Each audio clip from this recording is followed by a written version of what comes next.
Hi, today we will be discussing Methodology of Humanities, Module 1. We'll begin with an introduction on humanities, and as we progress through the video, you would be able to get an idea about how humanities differs from social science and social science differs from natural science. Towards the end, a brief explanation on ideology will be given. Humanities is a subject which studies human culture and society, or in short, it is a study about human condition. The different branches of humanities are philosophy, literature, history, or any sort of art form. Ethics and even religion may be categorized under humanities. Now, why are we learning humanities? What is the reason for it? What is the need for it? Humanities helps one to understand other people through their language, through their history, culture, and it also encourages us to think more creatively. In short, it helps us to understand other cultures, communicate more effectively, and analyze human behavior. For example, why a person thinks or behaves in a certain manner. And most importantly, it teaches us to deal logically with subjective information. Now, this final point you will understand as the video progresses. In order to understand humanities completely, you need to know the difference between science and social science. Science may be defined as a systematic study of anything based on experiments or logical research. Science studies concrete things, that is, physical things which you can see or touch. In opposition to this, or in comparison to this, social science is a scientific study of human culture, human society, and social relationships. So here we don't study concrete or physical things, but rather we study abstract concepts or abstract things. Social science may also be defined as a combination of humanities and science. The different branches of science are physical science, life science, mathematical science, and natural science. The branches of social science are political science, anthropology, social psychology, linguistics, sociology, etc. Now, in the scientific method, a scientist attempts to find or arrive at an objective truth. It is an objective interpretation, and the scientific method is always based on a probability that something has happened or on a surety that something is going to happen. So, what does the scientist do? The scientist first takes a theory or a supposition and then he tries to make out if this theory is right or wrong. On the other hand, in social science, analysis is done. Analysis deals with human values and motivations. It is a subjective interpretation. The writer, even if he uses a scientific or a logical method of analysis, he can never really produce completely accurate or reliable results because he will always be under the influence of his own thoughts and experiences. For example, history is a part of social science. When we read history, we suppose that a historian gives us an account or a narrative of what has happened according to a particular sequence of events. And this history, we feel or we think that it is based on facts, but it is actually based on his imaginative understanding of that particular event, his own life experiences, his own ideology, his beliefs, and even the historian's creativity comes in. It pours in and it can influence what he has written as history. So this is the limitation of social science. You can never arrive at an accurate or reliable result. It is always under the influence of human thought or human emotions. Let's talk about Auguste Comte. He is the founding father of sociology. He brought in the theory of positivism. He was the one who initiated a change from social philosophy to social science, which means a more logical way of looking at humanities. He tried to combine natural science with positivism. Now, in ancient times, theology or religion influenced subjects, and Comte was strictly against this. He found that theology was different from the reality of the world, and instead he advocated positivism's influence.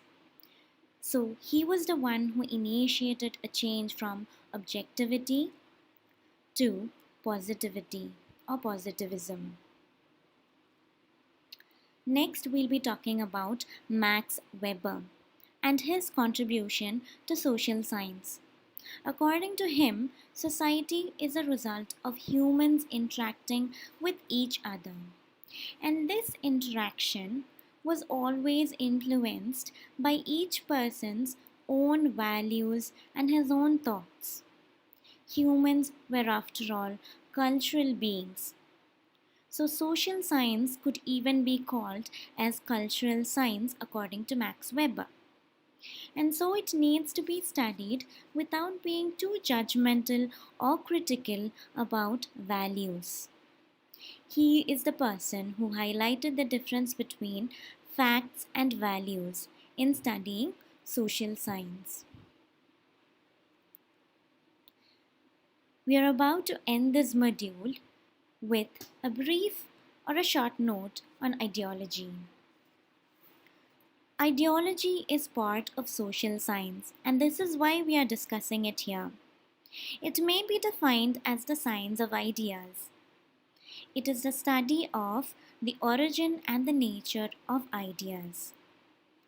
The term ideology, was coined by Destutt de Tracy. When you say a group of people share a common ideology, what does it mean? It means that they follow a set of rules. Let's imagine that those set of rules make up a box. So those people who believe in that particular ideology, they try to stick within that box. They try to stay within that box and not move out unless they start believing in a different ideology. For example, a person believes in a particular religion. He stays within the box of a particular religious ideology. Slowly or gradually, he may lose belief in that particular religion and he may move out of that particular box. This is how groups deal with ideology.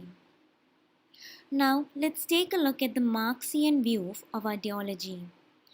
A Marxian view holds that it is always the ruling class or the powerful class's ideology, or the ruling class's ideas which dominate the society. And this is not exactly a good thing, because it depicts a false or a fake view of reality. Reality of a particular society suffers here as it is kept hidden. Therefore, we can conclude that ideology and political power are sort of interdependent upon each other. They keep on influencing each other.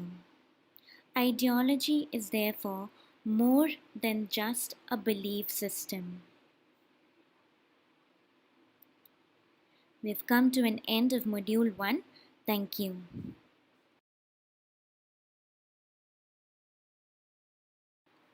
Hi, today we'll be discussing the methodology of humanities, Module 2. Module 2 deals with how human culture is created through language. Now, two important theories which you need to know before entering this is essentialism and constructivity. Essentialism means that, or believes that, men don't change much. They are unchanging truths, or innate traits are there in man which don't change. Constructivity is right the opposite theory, which believes that language is what creates reality. Language, therefore, has the ability to change reality. Now, what is culture and what is language, and how are they related with each other? Culture may be defined as the customs, ideas, and social behavior of a particular society or of a particular group of people. Now, language is a system of communication used by a particular community or a particular nation. They both are interdependent. Language is always specific to a particular culture. Often, a culture creates or develops a language in order to pass down its ethical and cultural traits from one generation to the next generation. And because of this, a change in language will automatically bring about a change in its culture. Language is therefore the verbal expression of a particular culture. For example, the word namaste. Namaste is defined as a respectful greeting said while giving a namaskar. Now, both the words namaste and namaskar cannot be seen in British or American English. It is particularly exclusive to Indian English. Why is this so? Because it's not there, it's not part of their culture. It's part of the Indian culture to give a namaste. Similarly, another example is virgin. Virgin is maybe defined as a female who is a chaste woman or a pure woman. There is no male specific term for virgin. And this may be because culture does not dictate any kind of sexual purity for men, or did not do so in the past. Now, what is the purpose of language? Language used to be used to help us to understand other people's views about the world and also convey our own opinion of the world.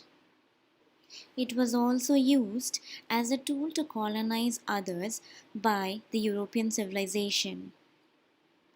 Now, languages tend to adopt words from other languages, and such words are known as loan words. Some of the words which English has borrowed from other languages can be seen here. For example, jungle, which is from India,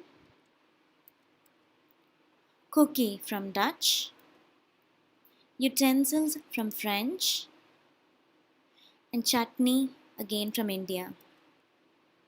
And these are just few examples of loan words. There are plenty of more examples in English. Now let's try to understand the structure of language through Ferdinand de Saussure's concepts.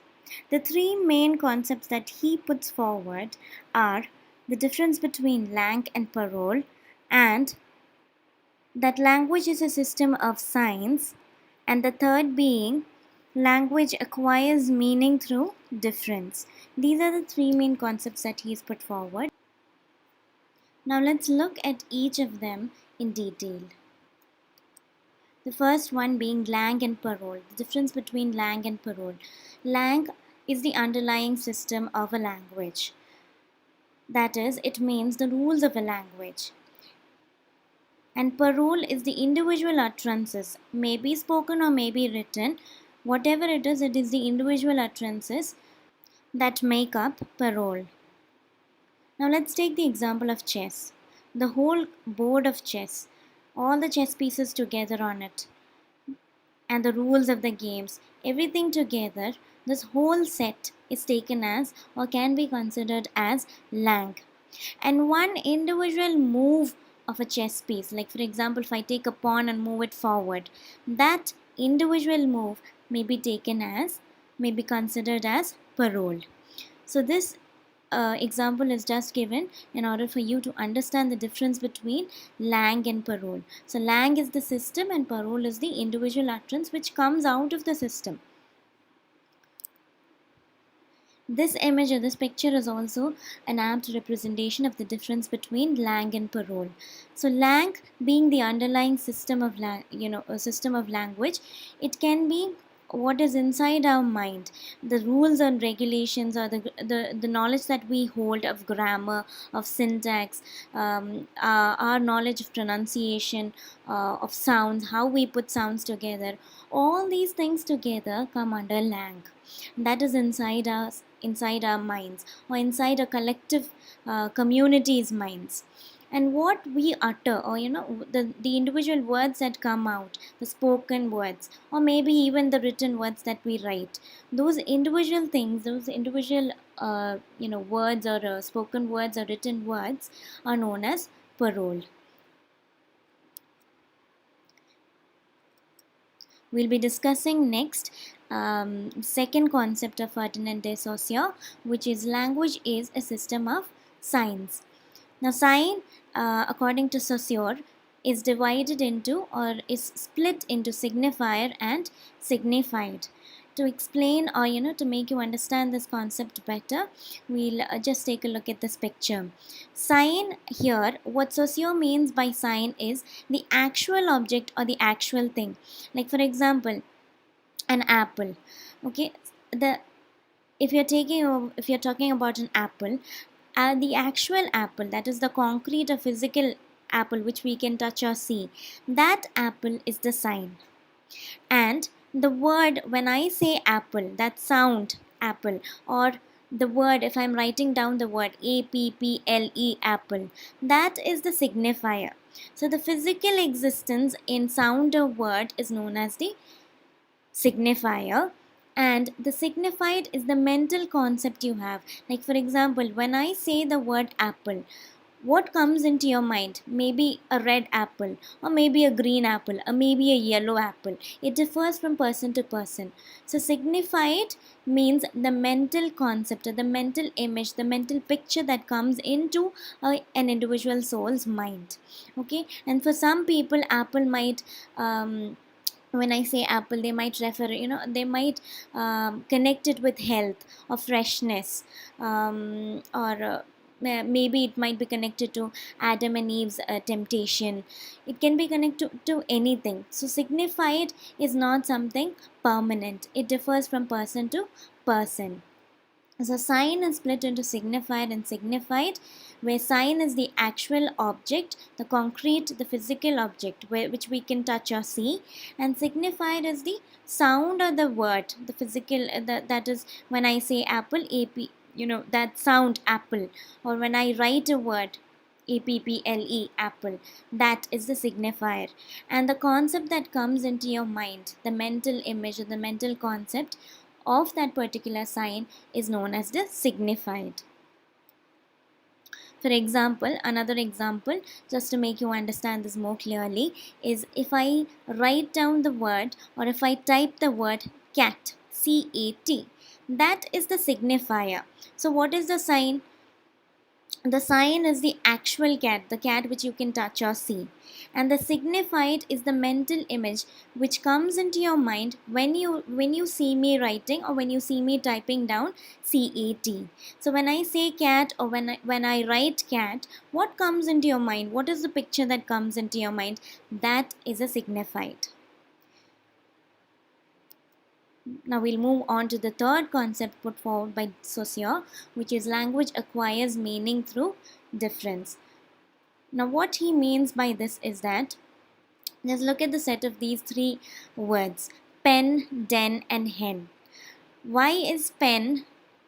That is, pen acquires its meaning as pen because it's not den. And or den acquires its meaning as den because it's not pen or hen. That is, all these three words are have their own meaning because it is different from some other word. So one word is dependent on another word for acquiring its own meaning. Individually taken, it doesn't have a meaning. Even like we can take chair as an example. Why is a chair, or the why does a chair get the meaning of a chair? Because it's different from table, or maybe it's different from bench. So it's in the difference that a word acquires meaning. Again, we can take the same example of chess over here, where if individual pieces of the chessboard, if they have to have a meaning in the game, they have to have rules. So if there are no rules, or if there is no difference between these individual pieces of chess pieces, there's no fun in the game, or there's no meaning in the game at all. Another aspect of language we need to familiarize ourselves with is the difference between connotation and denotation. Now, denotation is easy. Denotation is the literal meaning of a word. That means the meaning which we find in a dictionary. For example, if I take the word flower, the literal meaning that is given, or the dictionary meaning that is given in a dictionary, is flower is a seed bearing part of a plant. But when I say the word flower, one person or any person may not think of the same meaning.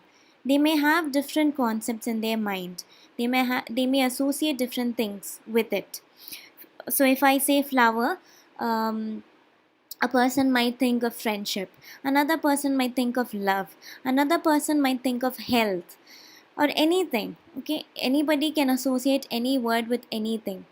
So connotation is personal, it's subjective, it keeps on changing from person to person according to his cultural influences, according to his values, according to his personal experiences. It can keep on changing, and it can be a positive connotation or a negative connotation.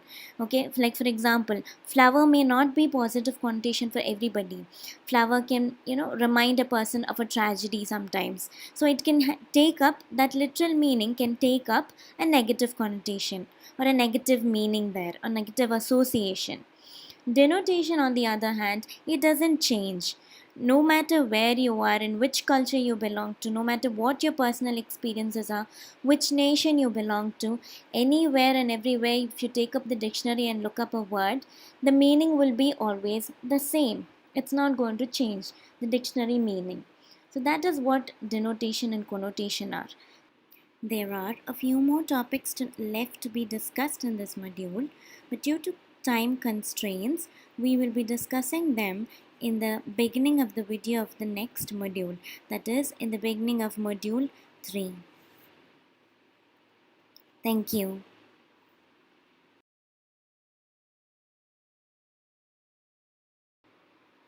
Hi, today we'll be discussing the methodology of humanities, module 3. Now, before beginning module 3, we had left a few topics uncovered in the previous video, that is of module 2. Let's brush through that first and then enter into module 3. So let's see how powerful language is. Language can convey or depict many things about a person. Simply by observing the written language, or by listening to a person's language, you can understand where that person belongs to, that is his nationality, which religion he belongs to, even the caste or class which he belongs to. So, language is powerful enough to know or to understand the identity of a person. For example, there are different dialects in Malayalam.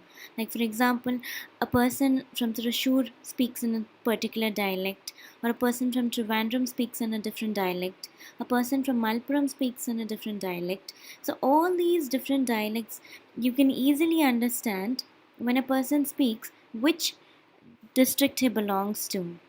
So, that is by listening to the pronunciation of certain words, or the use or choice of words that he uses. Similarly, we can understand whether a person speaking in English is from Britain or America simply by listening or paying attention to the accent he is using. Another powerful feature of language is to colonize others. As we have already mentioned in the previous video, colonizers used language as a tool to colonize people or native people of third world countries. Another way in which language is used is to propagate gender discrimination or to propagate patriarchal values. For example, the term mankind. You could simply use human beings or humankind. But why mankind? This is just a simple example of how gender is propagated through language. Another way in which language is used is to propagate racism. Words like nigger, blackie, or black, chamar, which is used in Indian terminology, all these terms can propagate, or all these terms help language in propagating racism. Next, let's look at some of the important terms which are there in the end of module 2. Number 1 is agency and discourse. To put it simply, an agent is one who acts. Therefore, agency refers to the capacity or ability of individuals to act independently and make their own choices freely. Then, what is discourse? Discourse is the social, economic, and cultural context in which reality is represented and communicates meaning. Now, discourses are capable of influencing people and thereby influencing societies as a whole. For example, the sentence or the discourse, the hand that rocks the cradle rules the world. This simple sentence again propagates gender related discourses. It holds up patriarchal values, and thereby this indirectly influences how child is gendered or brought up, their toys, their choice of clothes, and women's freedom. Everything is influenced, and this is how powerful language is. The next term we'll be discussing is violence of language. Now, the phrase violence of language was first used by Frantz Fanon. Now, what he means here is that colonial language, it has the power to eliminate native language so that native people lose their own language. And once you lose your own language, you lose your own culture as well as your roots. The next term is nativism. Now, nativism is a new branch in criticism. Nativism establishes that whenever you use or write in English, we are still being colonized. A continuation of the colonial operation is being carried out. And unless we completely leave or stop using English language, you can never really tell that you are completely free. The next term to be discussed is chutnification. Chutnification is a hybrid or mixed use of version of English, more like an Indianified version of English. People or authors like Rushdie and Arundhati Roy, Derek Walcott used chutnification in their works. In short, chutnification is a process of mixing native language with English, like for example, Hindi with English or Malayalam with English. Now, moving on to module 3, narration and representation. What is a narrative? A narrative is an explanation of an event, or it may be a spoken or written account of an event, or maybe even a group of events. Like, for example, one of your friends' Instagram or Facebook account has been hacked. So now you are the one who comes across this. You find that the person's account has been hacked, and you understand this because all the photos or all the details about your friend has been erased from the account. When you find this out, you call up another friend or you call up that friend and you inform him that his account has been hacked. When you do this whatever you're saying or whatever you're reporting to your friend is a narration. That is a narrative. Okay? Because you're explaining the event that has taken place. You were the one who saw it and you're reporting it to him. Now, suppose you don't get your friend over the phone. So instead of letting him know over the phone, you're sending him an email, a written account. So a narrative can be a spoken or a written account of any event or a group of events. Now, in olden days, narrative was often accompanied with gestures and sounds, music, etc., in order to tell stories. Now, moving on to the term narratology. Narratology is a study of how narratives are communicated, how effectively it is communicated, what is the process used in communicating narratives. This is what narratology studies.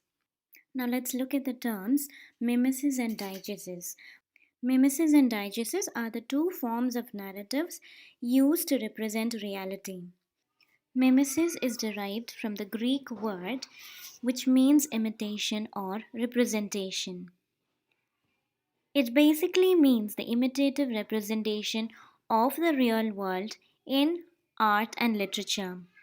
According to Plato, poetry and theatre was always inferior in quality, as they are not the original but a copy of the original. Plato considered ideas as the first representation of the real world. And then the second representation was things, the actual objects or things. So the things in itself were copies of ideas.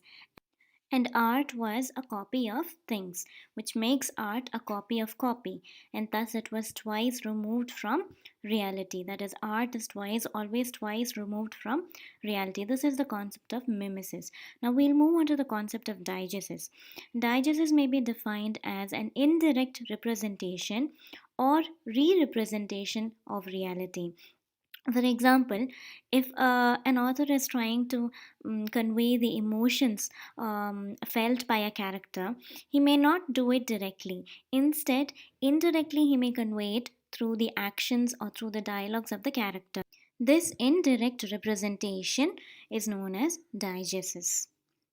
And then we move on to catharsis. Now, Aristotle took mimesis to a higher level. That is, he considered mimesis or imitation, art as a form of imitation, as a good thing, that it was beneficial for humanity. And he says that there is a relief that you obtain when you experience emotions like anger or sorrow while watching a tragedy or a drama. A purgation, a kind of purgation of emotions is affected there, and this is affected only through mimesis. So this purgation of emotions is known as catharsis. Next, we'll move on to narrative modes of thinking. There are two narrative modes of thinking. The first one is logioscientific and the second one is narrative. Now, let's take the first one, logioscientific. Logioscientific says that there is a cause and effect sequence. Like, for example, in a story, if a mother dies and as a result of this death, her child becomes sick out of sorrow. So there is a clear cause and effect relationship here. The child becomes sick because he is sad, he or she is sad because of the mother's death. So it's because of the mother's death that this child becomes ill. So there is a clear, the cause was the mother's death and the effect is that the child becomes ill. This kind of logioscientific kind of mode of thinking, it does not tolerate any contradictions. That is, it is not open to possibilities. Everything is clearly given. In the other form, that is a narrative mode, there is no properly marked relationship between cause and effect. Now let's take the same example, that is, the mother dies and the child gets sick. But here in this story, which is using a narrative mode, it does not mode of thinking, it does not clearly distinguish or it does not clearly say why the child is getting sick or what is the relation between those two statements, that is, the mother died and the child got sick. There is no, that relation or that connection is not drawn out clearly, but then it is left open to the readers. It doesn't seek to establish any fact. and rather it explores possibilities. So, this mode of thinking is not based on universal truths or any logic or any reason. It is completely an open kind of mode of thinking which believes that meaning comes from within certain contexts or circumstances. Now, let's take a look at how narration works in different fields, that is, literature, philosophy, and history. So, first, we'll take in literature. In literature, narration contains story, a plot, or maybe an order in which the events take place. And narrative theory in literature focuses on the author, the text, and the reader. And there are four kinds of narrations in literature. The first one is heterodiegetic. In heterodiegetic narrative, the narrator, is outside the story and he is narrating the story or telling the story. This is also known as the third person or the omniscient narrator because he is invisible. The narrator is invisible from inside. He's not there, he's not present inside the story. He's just an outside spectator. He doesn't interfere in the story, he merely narrates the story. The next one is intradiegetic. That is, the narrator, is inside the story, but then he doesn't interfere in it. He acts as a mere observer. And then he narrates the story. So he's not outside the story like in the previous one. He is inside, he's within the story. But just like heterodiegetic, he does not interfere in the story. He just merely observes and tells the story. And then we have homodiegetic narrator. Homodiegetic narrator is a person inside the story and is also a character in the story. So he is completely involved in the story and he interferes in it. He is narrator plus character, and this is also known as or also called as first person narrative. The next one is autodiegetic narrator. It is very similar to homodiegetic narrator. That is, in the sense, if a homodiegetic narrator is telling his or her own story rather than somebody else's story, and then he becomes an autodiegetic narrator.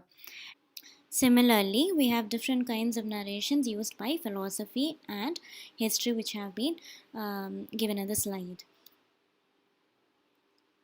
Next, we'll talk about textuality and reading. Now, traditional view holds that texts are self-sufficient, that is, meaning is within the text. But new critics like Roland Barthes says that a text is open to infinite interpretations. He believes that the writer or the author has no control or authority over his text. The meaning is entirely based on the reader. The work is physical and it doesn't have any life unless the reader comes into contact with it and he puts his interpretation on it. When he interprets it, only the work becomes a text and it gains meaning. We have now come to the end of module 3. Thank you.